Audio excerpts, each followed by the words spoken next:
Папаңды қатты жақсы көресің ба, мамаңды қатты жақсы көресің ба? Кімді қатты жақсы көресің дейді? Екеуін де жақсы көрем. Екеуін де. Мамаңның қатты бір жыны келген кезде не деп боқтайды? Боқтамай.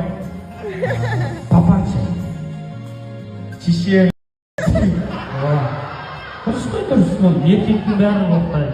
Сенің алып түсіргенде. Бізде жоқ, әкелеріміздің сондай боқтауымен өстік қой. Сырым өзің жа, ақтөбе. Ал, сол мамаңнан басташы.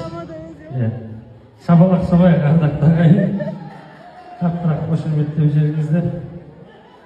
Бәрекелді. Тамаша.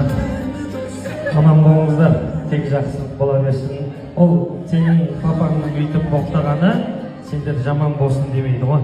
Бүкіл әкелер сөйтіп боқтайды. Аман болсын, қаттырақ шапалақ салайық,